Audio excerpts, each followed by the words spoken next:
Welcome to another episode of Everyday Hip Hop. Yes, sir. I am Cayman. He is Xavier. Xavier, how you doing today, man? I'm doing good. It's a long overdue installment. We've been really producing off of the Rising podcast for a minute, so it's nice to get back to Everyday Hip Hop. Just talk some music. Just talk some music and pop culture. Yeah. You know, yesterday was Caesar Salad Day. Amen. So y'all might hear a little pop, pop, pop in the background, but they ain't shooting outside, y'all. Just know they ain't shooting. They ain't shooting at us. It's just a little fireworks. So, you know, we got this outside scenic view. Yeah, a special Dr. Umar episode today. We were real spiritual today out in the forest. Out in the forest, you know, we love nature. So we got a couple topics for you guys. And we're going to start with the one and only, who we've been talking about for 2 to 3 months now, Xavier. Kendrick Lamar is outside. He recently dropped the video for Not Like Us. Long time coming, it seems like, but I think he's kind of on track, on pace of the momentum, the build up. He let the song kind of die down a little bit, and now he's gonna, you know, revamp it, give it a little bit more life. 1000%. So, what was your first impressions of the video? I was surprised. I just happened to be on YouTube. I wasn't expecting him to drop the video. Right. But 21 million views in a day. I know there was a lot of speculations that he was buying bots to get views for Not Like Us originally, just for the song. Right. But either way, bots or not, 21 million in a day is a lot. It's crazy. Overall, the video, I really did like. It was nice to see him kind of negate any speculations that Drake made in his last diss track. The whole Dave Free and he don't love his kids. He don't want to pick up his son. Even he didn't pick up his son though, actually. So that allegation still. The allegation is still out there. Drake or Kendrick don't want to pick up his dark-skinned son. That allegation is still out there, unfortunately. But overall, it's not looking too good for Drake, but it was looking really good for the culture. It was nice to see him bring everybody back together. He still brought Tommy the Clown back out and all the dancers, so it was nice to see LA in full effect. Right. And let me just play the snippet that he dropped in the first 20 seconds because I think this was fire, and I hope an album is coming. But you already know how Kendrick Lamar is with snippets and when it comes to music videos, so we'll talk about that. But let me play this little snippet right here and see what Kendrick gave us a little bit. I am reincarnated. I was stargazing. Life goes on. I need all my babies. Woke up looking for the broccoli. High key, keep a horn on me. That my seat. High peak. Ownership, the blueprint is by me. Mr. Get Off, I get off at my feet. So he gave us 20 seconds. It's so sad that we're never going to get that. You don't think so? Kendrick loves giving us a snippet. A snippet with Kendrick basically means, hey, I have this, but you don't. Like we were talking, what was it? You said it was All Right. It was All Right music video. He's in the car, gave us that fire snippet. Right. That was like almost 10 years ago. We never got that. Still waiting on that song to this day. So yeah, we know we're never gonna get that. That could just be maybe a little hint at telling Drake like, hey, if you want to go back in the booth, just let you know I got something prepared. Because you know, Drake did that same thing with, I can't remember exactly which diss it was, where at the end of the song he used that. Push-ups. It was push-ups. Yeah. He used the end of push-ups to start off his next diss track. Right. Which I did think that was very nice. I like that strategic play. But to use that in a video format, if that was to go a little further, I would like to see that as well. But I don't see Drake reinitiating any beef with Kendrick Lamar. I fully expect him just to go about his business. As we've seen, it's been looking kind of tough. Post diss Drake. He looking crazy. Not even just his Ozempic face. I'm just talking the music that he's making, the artists that he's deciding to collab with versus the music he was deciding not to make during the beats. The artist that he was telling, you know, I gotta focus on this. Now he out here making music with Camila Cabello, who was out here with calling black people monkeys. Oh, I didn't know that part. She was on Fifth Harmony.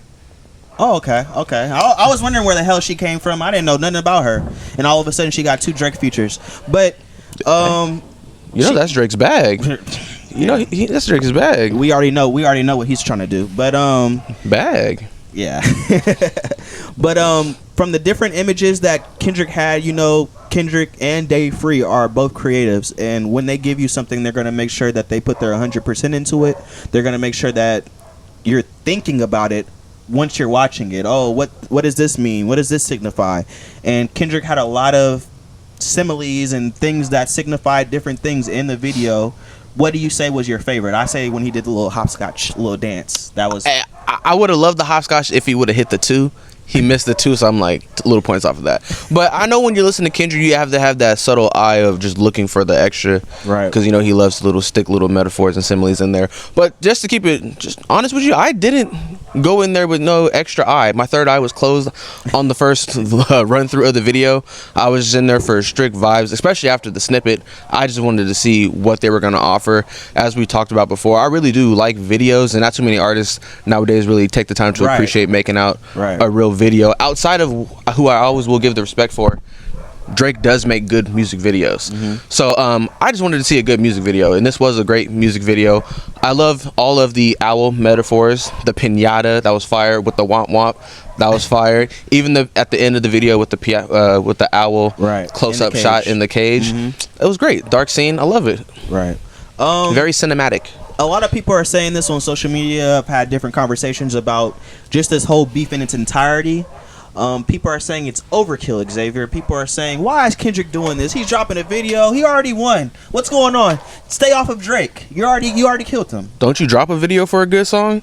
And Drake was the one himself telling him, just like, hey, no. Yeah, come on. You in it now, so keep it going. Drake's the one that said, you know what? I'm going to go on vacation. I think I'm done right now. I'm going to go to my kid's soccer game. I'm done right now. I'm going to Turks and Caicos. Do you see any Drake Instagram story coming in the near future about this video, or you think he's just going to leave that alone?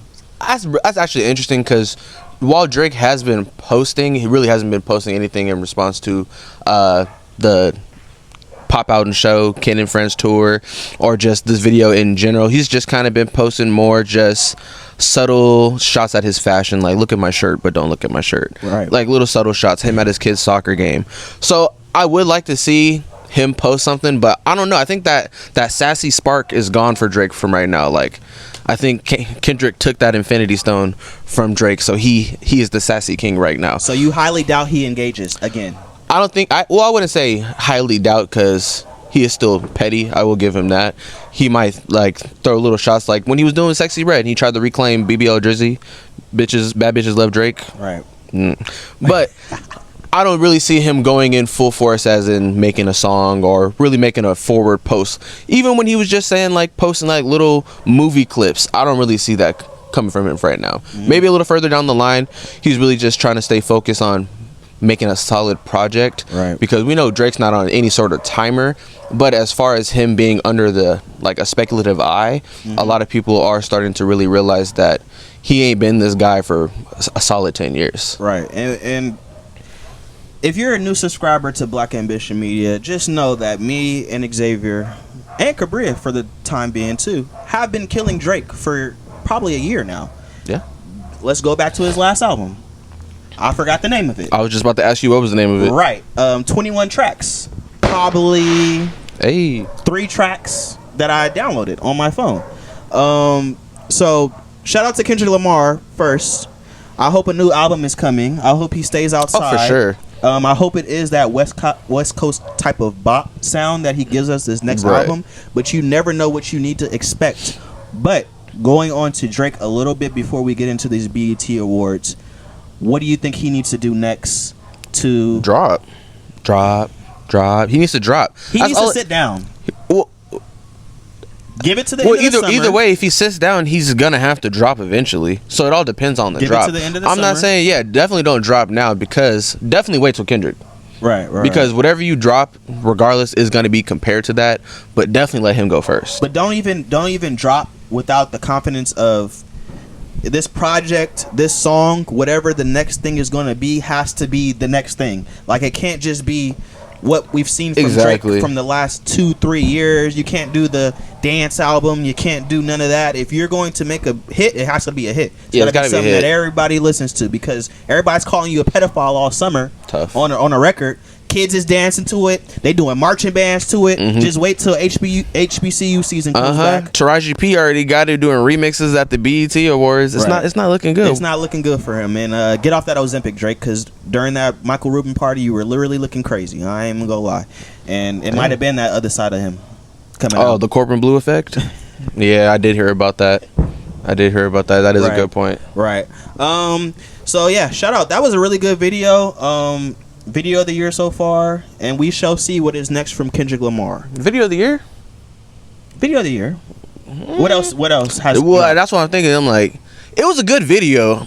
I'm not gonna sit here and act like, oh my god, video of the year. That video was just amazing. Video of the year. It was a music video. It was an anticipated video. Right. But I'm not gonna sit here and act like the first 30 seconds were the best part of the entire video. It was a solid video. I'll give it an A, but I'm not gonna act like, oh my god, the song is better than the video.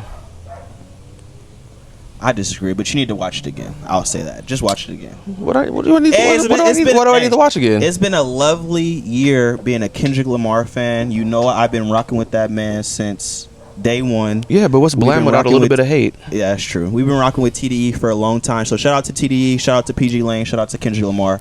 Yeah, and it was nice to see the little TDE shot in the video. Yes. I would have loved to see Rashad in there as well. I would love to see Reason. Boy, he gone. Reason don't want to see Reason in no TDE shot. His name is still Reason TDE on Instagram, which is interesting to me. Of course. What do you mean? You don't think he's gonna drop that? Kim Kardashian is still Kim Kardashian West, and she's Kim Kardashian. She don't need the West. She does it for the kids. She gotta sign stuff off for the kids. You know, they want to have the same last name. She don't even watch her kids.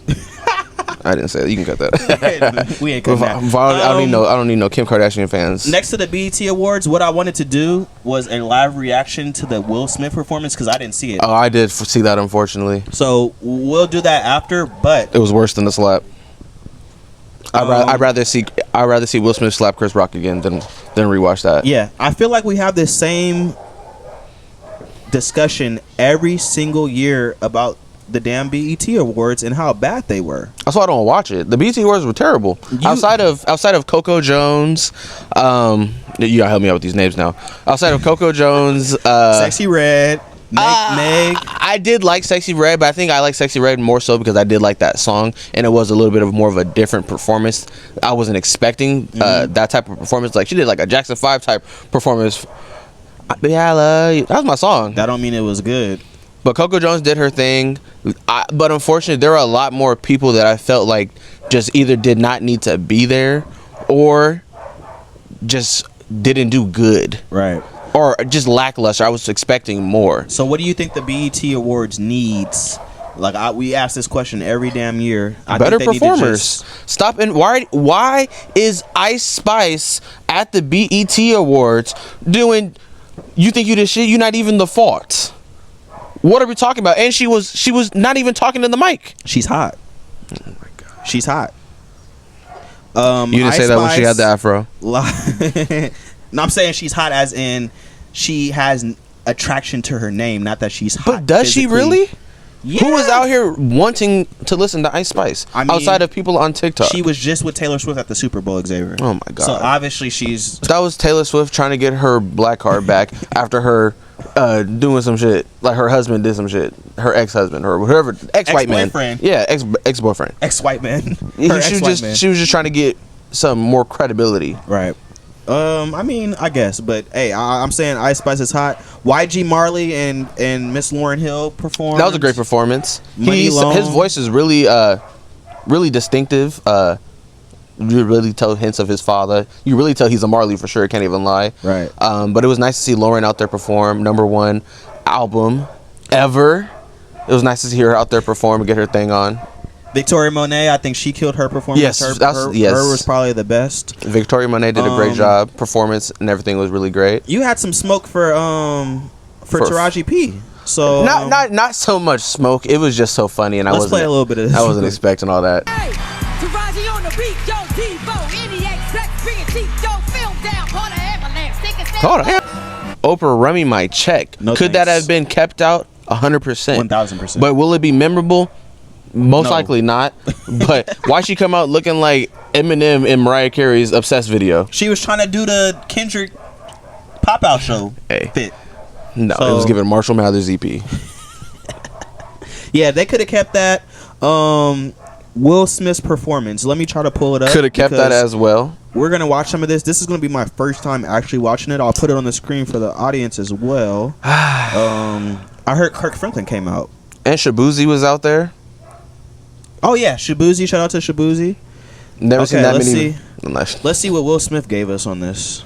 That man in hell. He fighting his way out of hell out of that Oscar slap. Right. Came out of here with the most inspirational song ever. Straight out of church. You are in the smoke in the fire. Some more of this, but in Kirk voice, in a tight suit. Dang, it's buffering. I don't think I need to hear any more. No, of that. you don't. No. So, Xavier, I wanted to come in here on this podcast today and ask you a certain question about Will Smith, because it seems like him coming to BET after a long time, him doing the Bad Boys movie, maybe him trying to get back in the good graces of the black community. 100%. He's making moves. He's marketing himself in a different way. What do you think about the Will Smith rebrand ever since he slapped the shit out of Chris Rock? I don't even really know if it's necessarily a rebrand. I think he's kind of just putting himself on 10, because if you do, or if you were subscribed to Will Smith's YouTube channel, if you ever check out his YouTube channel, he has been posting a lot of inspirational videos, really full force on that. Okay. And honestly, his rap style doesn't really seem like it's changed since the 80s. So I wouldn't really necessarily say there has been a rebrand, and this isn't the first. Chris Rock isn't the first person he slapped. So this is a new territory for him.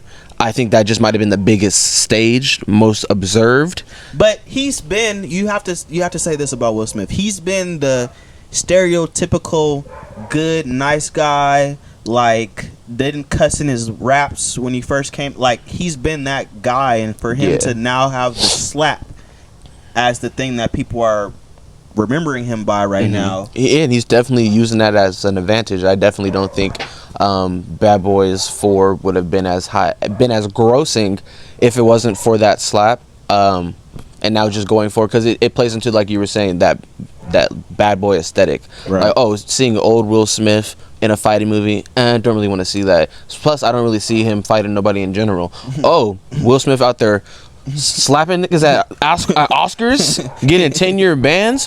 Hold on, I might have to go see this Bad Boy movie.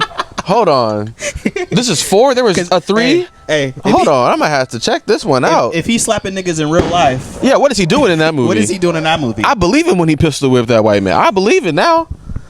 I'm like, dang. But somebody had to carry the movie because Martin was a little old. Martin's was a little old. That's all I'm gonna say. Martin a little old. Shout out to Martin. Yeah. I don't know what's going on, but shout out Martin. I mean, we know what's going on, but it's none of our business what's going on. It's none of our business. He told us that. He definitely told us that. Yeah. But you don't think this is weird? Come on, Xavier. Will Smith, I don't know. I just think him doing the gospel song, he's a gospel rapper now. Kanye made it cool. You don't got to go to church. I thought he was an alientologist.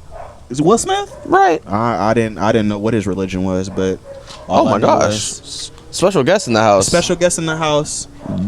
For us, y'all probably won't see him. Right. He's gonna pick up a microphone and talk about Bronny when Oh, he gets period. here. But yeah. Personally, for me, I would say I don't like what he's doing. Bad Boys 4 to me was a bad movie. I will trash that movie to the day I die. Amen. He never should have made it. They need to leave that franchise alone, and of course they did, because we have 15 Fast and Furiouses. Yeah, so of course. Of course they're gonna make more Bad Boys movies probably, and I'm looking forward to see what next gospel song he's gonna be doing next. Before we get off the Will Smith topic, though, let me tell you the title of his next album. I forgot Will Smith? Yeah, Will Smith. He's dropping an album. This was part of the album that he's dropping. Oh my God. Yeah. Oh yeah. It's going down. Black Ambition Media album dropping soon. Coming soon. R&B and hip hop. Upcoming album. Let's see. Is there a release date? Dance in Your Darkest Moments. He's really riding it. I don't think there's a release date for it yet, but just know that Will Smith's next album will be called Dance in Your Darkest Moments, and I think he's doing a lot of promo and marketing over him slapping the shit out of somebody. I mean, that's what you got to do, though. You got to use that situation, one of the biggest situations, one of the most public situations that you've had in 5, 6, 7, 8, 10 years. Yeah, you definitely got to play into that. Oh, they thought I was soft? Slap somebody. Come watch Bad Boys. Oh, I slapped somebody. Let me redeem myself. Book. Look, there's going to be a book coming soon if it hasn't already came. It's the redemption tour, Yeah, Cayman. he did do a book. He did a book, of course. It's he a did redemption. do a book. It's a redemption He tour. did do a book, yo. Oh my. Was God. he on there crying? Was that the cover? Him, Michael Jordan it was face. him with a serious face, like Stern, very stern, very stern. very stern Smith. And he had the emancipation face. Him doing that movie right after the slap is crazy. And what do you think about him reaching out to Chris Rock and Chris Rock not wanting to say anything about it? I mean, it's his choice. He doesn't really have to say nothing about it. I feel like Will Smith has said more about it than Chris Rock has said, and he's the one that got slapped. So that's interesting as well, especially initially after the incident. But if you get slapped like that on national TV, what are you going to say? Yeah, that's what I'm saying. You got nothing to say. Like, you just slapped me on national TV while I was introing. So what do you want me to say to you? You know what happened. You think I'm happy? What you want to talk about? Right. But, you know, Chris Rock got his own history that, in retrospect, he kind of deserved that slap a little bit in the name of the culture. Right. So can't be too mad. Can't be too mad. Speaking of slaps, Rick Ross and crew. Who's crew? Who's the crew? The security. Oh, you mean when he got beat up? Oh, that was tough. Yeah, that was tough. They woke me up out my sleep. Right. I get text messages from Vincent at like 7, 8 in the morning. He hit me like, "Did you see what happened to Rick Ross?" I go watch the video. I'm like, they just laid him out like a 6-piece lemon pepper. So we can see. I mean, he didn't get laid out, but he did remove himself stage left after he got hit in the face. So I would expect him to retaliate. He tried to play not like us in Canada, and some goons popped up. He got picked up, pieced up by some bruvs. Tough. And now he exits stage left. That's tough. His security takes care of it. They start getting jumped. His security. Look at him. Is that him right there? Didn't one of his security people get knocked out?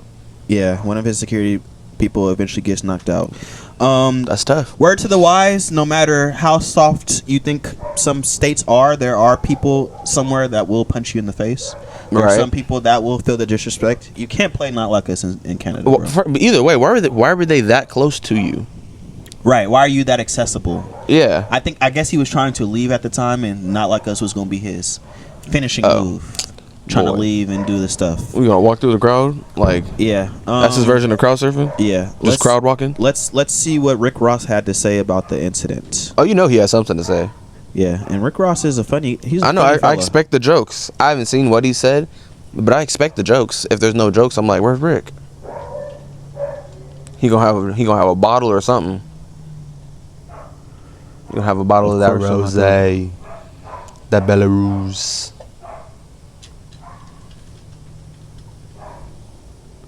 Rick Ross. Dang, why I ain't getting no. This man didn't want to connect to the Wi-Fi today. Right, huh? Who stepped up to Rose? Hey, man, I'm thinking about the event that happened over there. Let me tell you something. When the first dude stepped up to Rose, the little short fat one that looked like Bam Bam Bigelow from wrestling, when he stepped up, and then I squat down in his eyes and told him what I said. Basically, boy, if I hit you, I'm going to see everything you ate for the last 2 days. His balls dropped out of his ass. He never said another word. He never did nothing. He was a straight buster. Then the nigga behind him said, I know MMA. And then I got hit with a drink. I'm still convinced ain't no nigga punched me. Somebody said, Rose, the nigga tried to punch you. He hit you. I say, nah. He had to throw a drink, because throwing a drink would have been way more disrespectful than screaming, I know MMA. Man.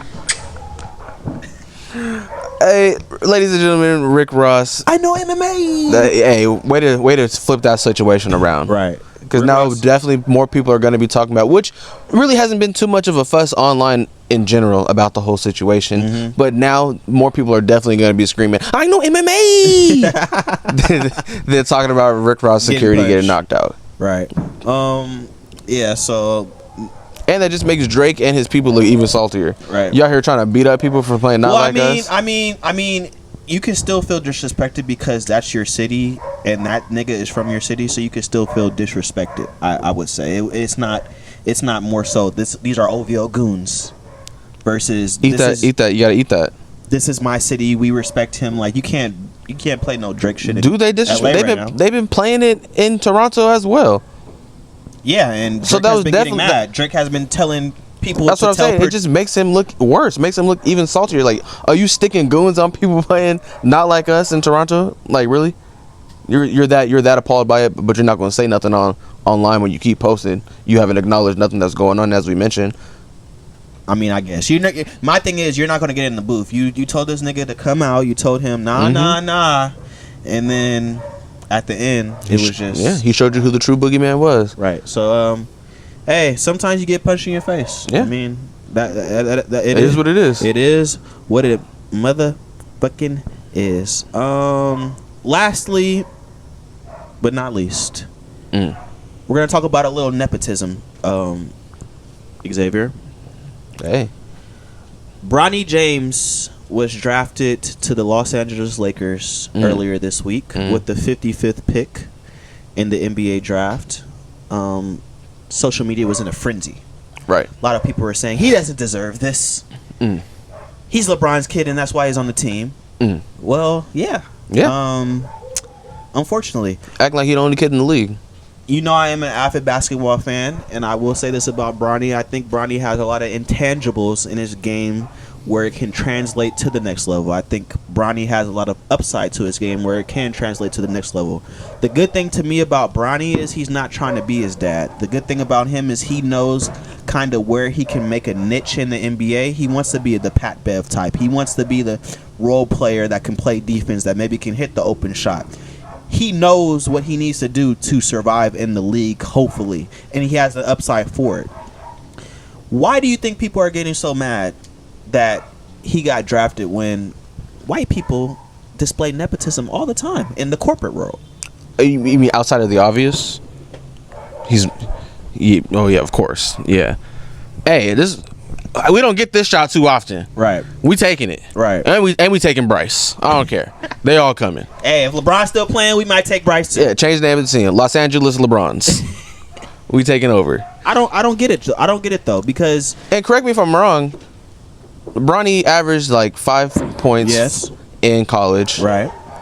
Weren't there a few other picks first round? Because he was 55. That's not like it was early. Right. There's a few other picks in there who averaged around that same amount of points. Yeah. Maybe there are a few other stats were a little bit more stacked, but as far as points, not everybody is drafted as like a heavy role player. 1000%. And he's most likely going to be put in the G League in the first place. Yeah, he definitely will. The thing about the college game is a lot of people's games get you have more of a system. College is more about coaches. It's not about players. It's more about coaches and system and what you can implement. That's why people were going crazy over Dan Hurley, because he had just won 2 national championships in a row, and this system and what he could do potentially for the Lakers, because he was maybe going to be the Lakers coach. What he could potentially do for the Lakers and with offense and this new system was the thing. College is about system. Right. So it's harder for players to show their capabilities and their maximum capabilities when you're playing within that system. Like, you're not doing what you can do. And I think it's just great for Bronny now to watch his father, be on the bench, watch NBA games, experience different things. You're not going to get that in college. Right. And if my dad is in the position to put me in a better position, why would he not put me in a better position where I can now train with NBA guys? I'm now playing against D-Lo. I'm now playing against my dad. I'm now playing against AD. I'm playing against top tier level NBA talent in practice every day versus playing against college players. Right. So I think Bronny will be okay. He went farther than Michael Jordan's son did.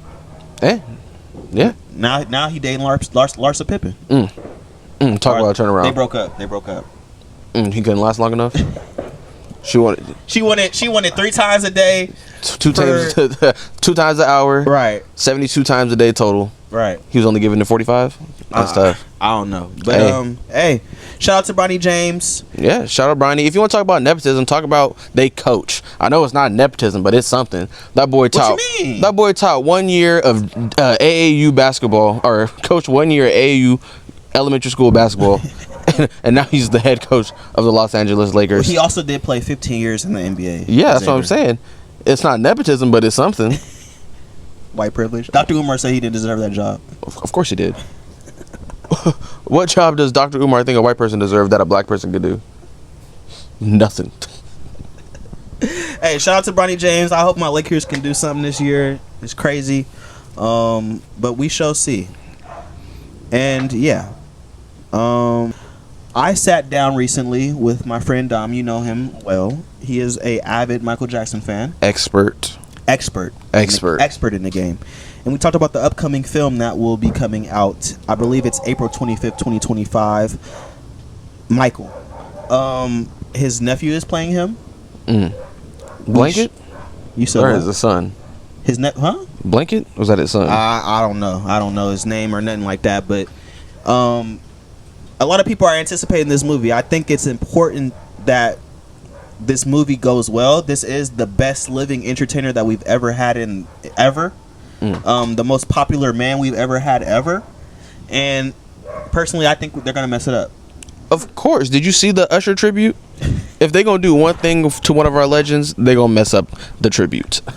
So we shall see. But I did want to post that interview at the end of this video for everybody to see. So shout out to Dom. We talked about the Michael movie upcoming, the cast members and everything. So make sure you guys check out this interview I did with Dom. And peace out. This is Everyday Hip Hop. This is a very special episode that we're about to do right now. We're going to talk about the greatest living, well, he's not living anymore, R.I.P., but the greatest entertainer to ever walk the face of the earth, Michael Jackson. True. And I had to get KOP, my esteemed friend who is a Michael Jackson fan, here on this pod to talk about the upcoming movie that will be coming out, I believe, April 20th, 2025. April 18th. April 18th. Let me get that date right. First fact wrong. First fact is wrong. Here you go. But I told you. How you doing, Dom? How are you doing today? Man, I am good. Thank you for having me.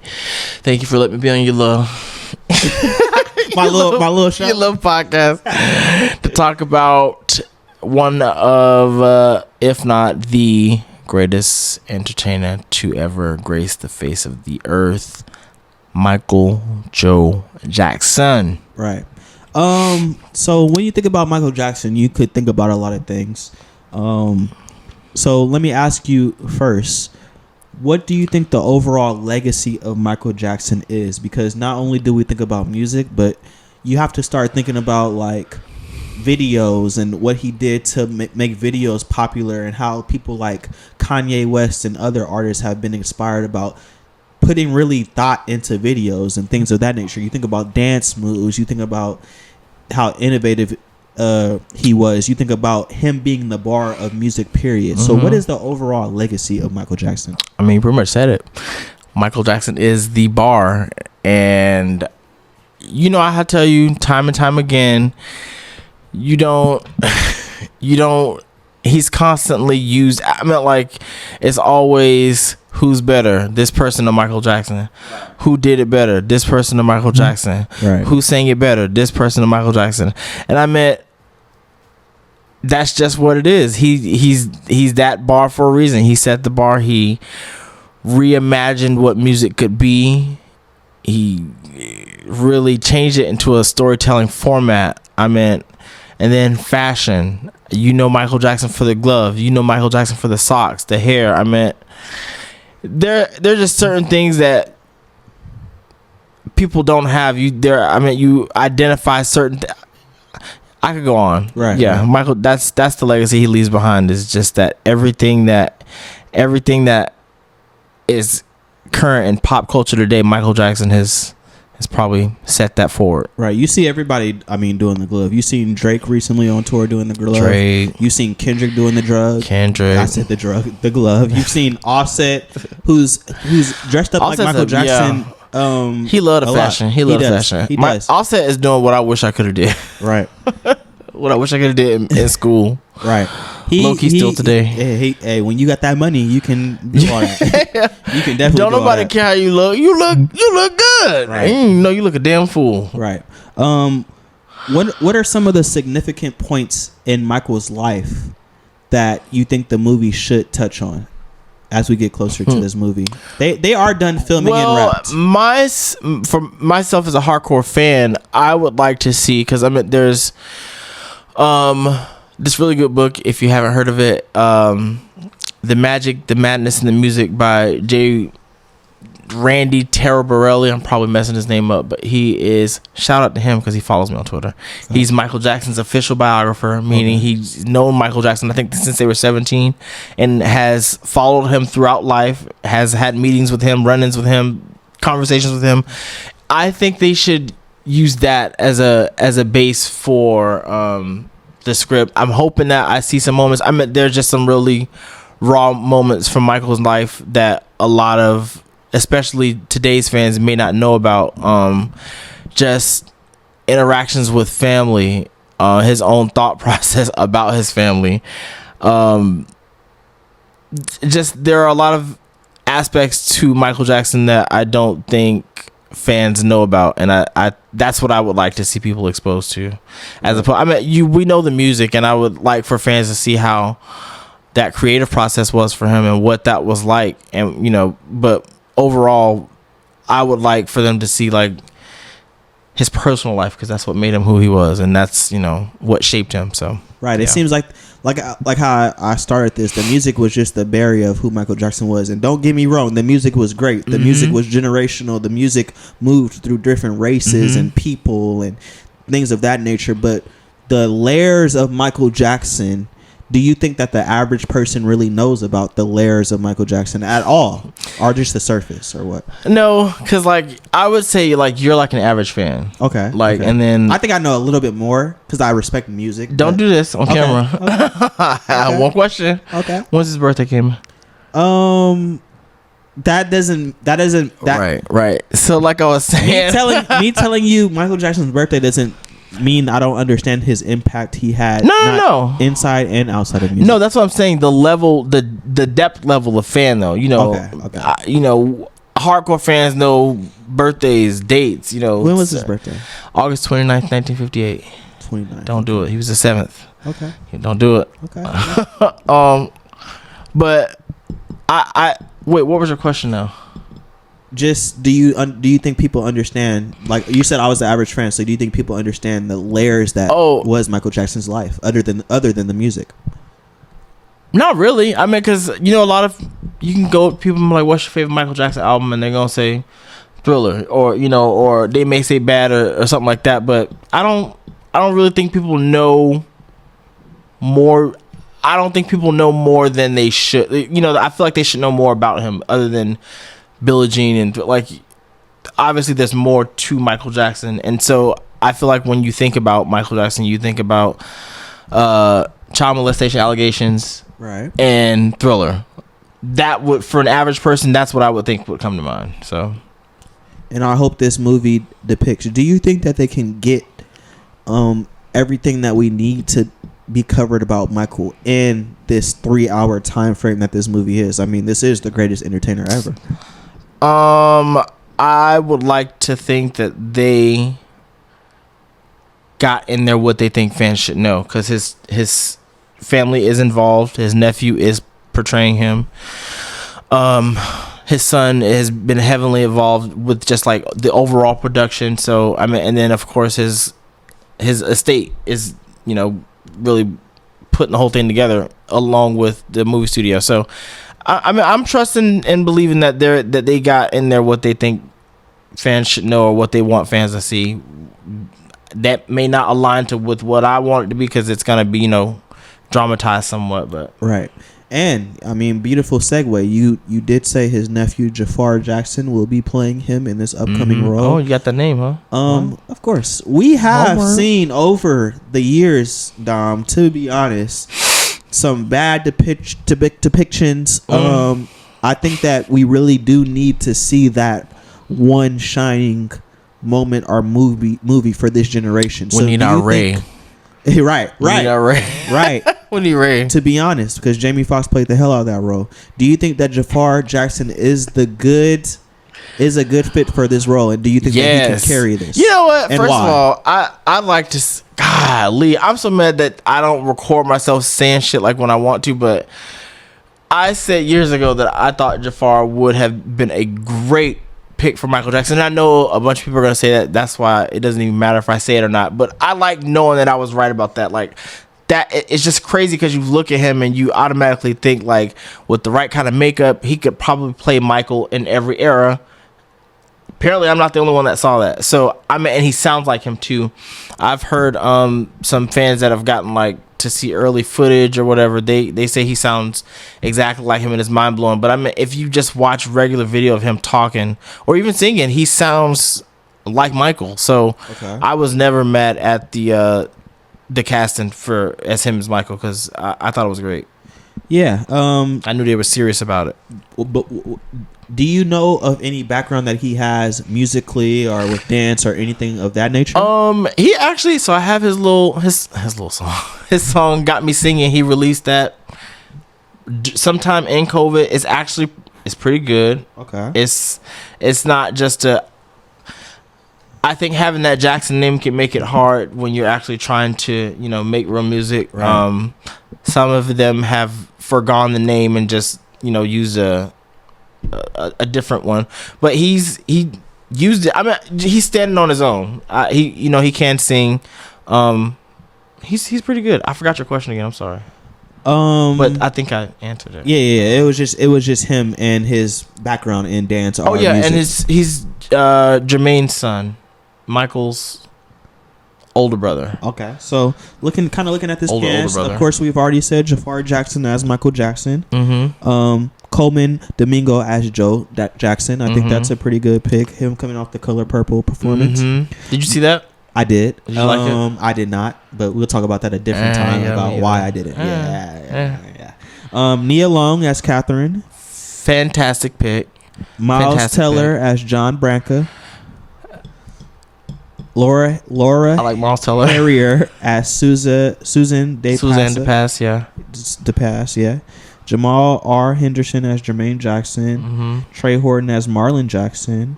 Jalen Lyndon Hunter as Tito Jackson. Mm-hmm. Okay. Kat Graham, Diana Ross, Lawrence Tate, Barry Gordy, Jessica Sula, Latoya. So just looking at kind of these names, how do you think that the movie did with the casting? Phenomenal. Okay. Phenomenal. That's why I'm so excited. Like again, starting with Jafar, I just knew that they were serious. I knew that they were serious because I was like, if they were serious, you're gonna pick Jafar as Michael, and that's what happened. And then from then on, the casting has been boom, bam, pow. Like they look very similar to the Jacksons when they were younger. There has been no, and honestly, I thought they were gonna do that Hollywood thing where they do like whitewashing and they pick some little cute light skinned kid just for no apparent reason. But I really thought they were gonna do some stupid shit like that. But they are serious about this, and I thank God because it's the kind of production that an artist of Michael Jackson's caliber deserves. So the casting has been nothing short phenomenal. Everybody. I'm happy with everybody. Right. Lionsgate did say that they think that this is going to be their biggest movie that they've, been a part of. Mm-hmm. Do you also think that people are going to show up at the box office April 18th, 2025? Absolutely.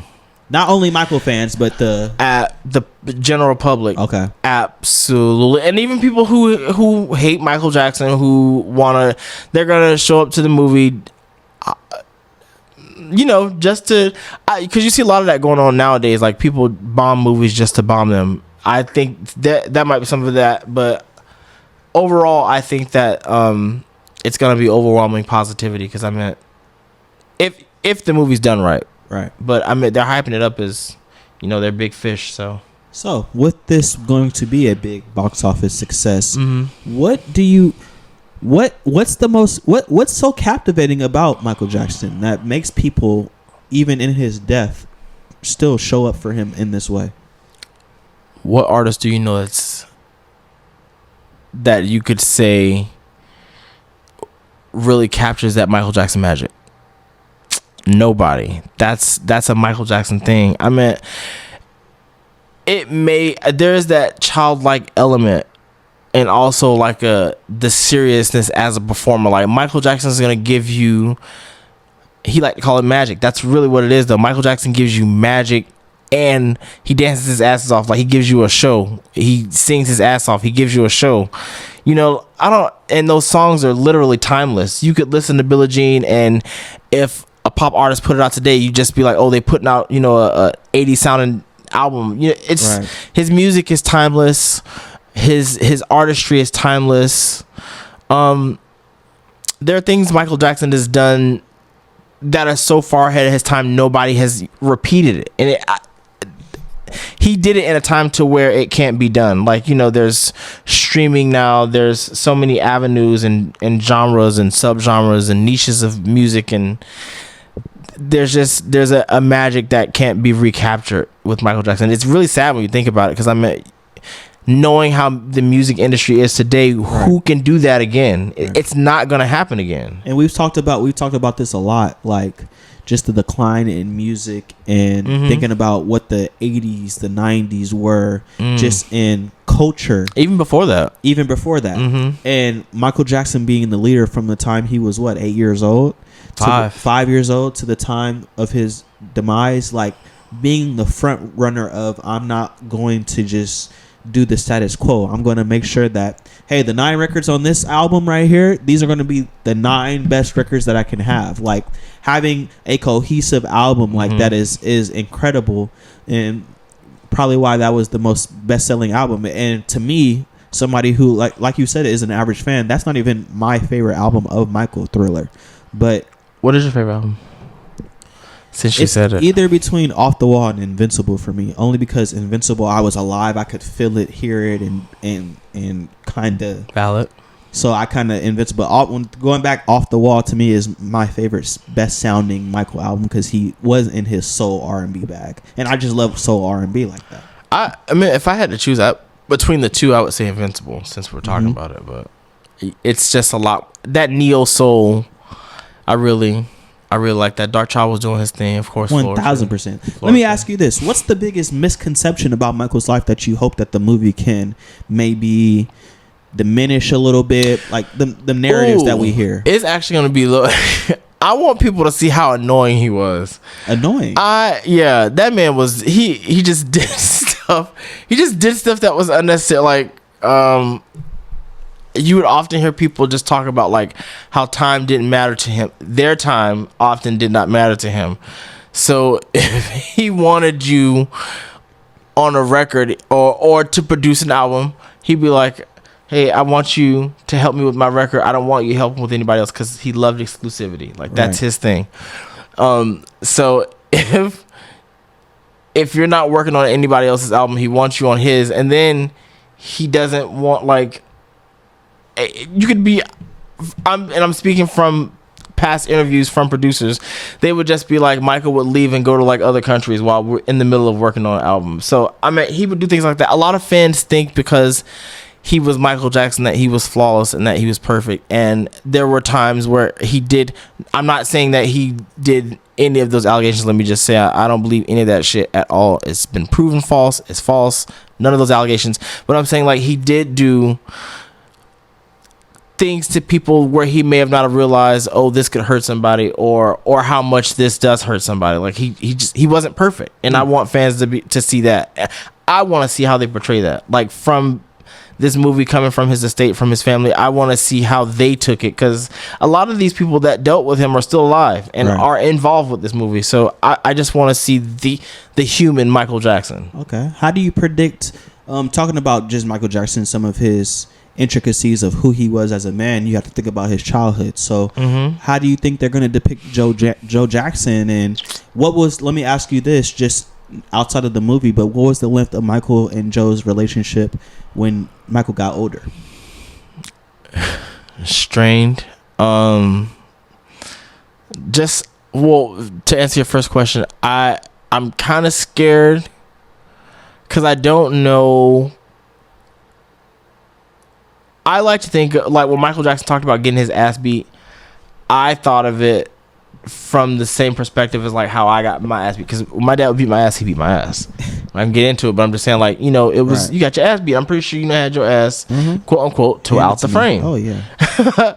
So I don't know if they're how crazy they're gonna get with that. Again, the family is involved, so I don't think they're gonna get, you know, wild. But I just hope that they're fair, because at least show it from Michael's point of view, and for him it was traumatic. Obviously, life lasting. So I mean, it affected him. I think they should, but as well as showing Joseph as a man who really wanted more for his children, and who was so determined for them to have that he pushed them to levels I'm sure he didn't think they would reach. All of his children.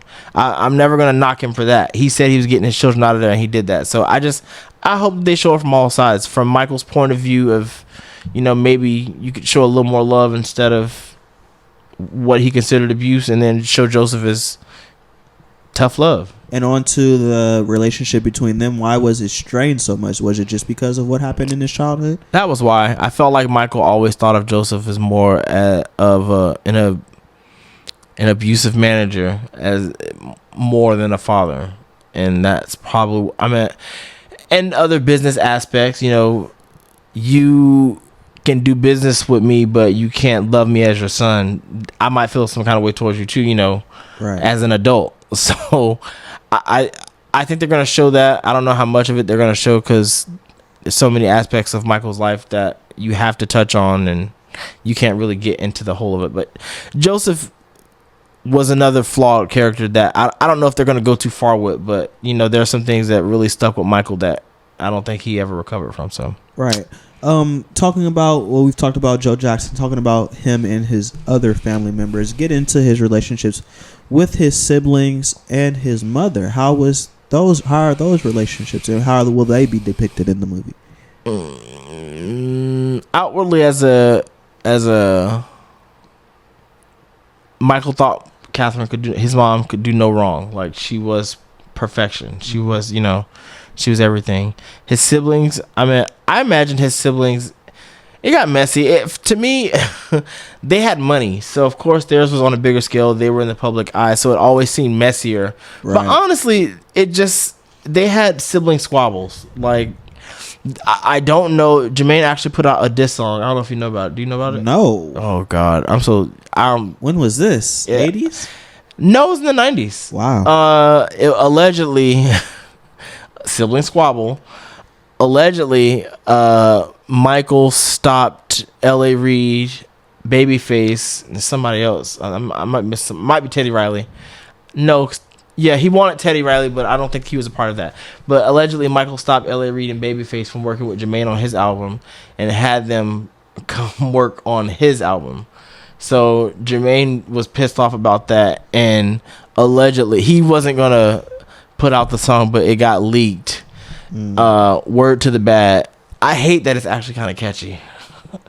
I know, I hate that it's kind of catchy, but there was that sibling stuff. Sibling stuff, especially when you're in that limelight. You have money. You are in the music industry. You put out a diss song about your sibling. It's the Jacksons, so it's bigger. It's Michael Jackson, so it's amplified. But you should hear it.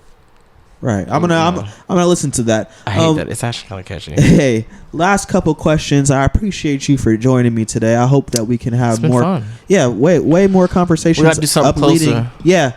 I was thinking about when trailers start coming out and we start seeing things like that, more information starts coming out. We'll definitely get you back on the pod. But Michael's appearance did change throughout his life. And there's different stories. There's different things that have been reported about Michael's appearance and how it has changed. So I'm going to ask you how you think that will be depicted in the movie and how it should be depicted in the movie. I think that they're going to show that as just like another one of his struggles, his appearance. Unfortunately, that might have been a source of pain caused by his family, because you have to talk about him getting picked on by his siblings as well as Joseph.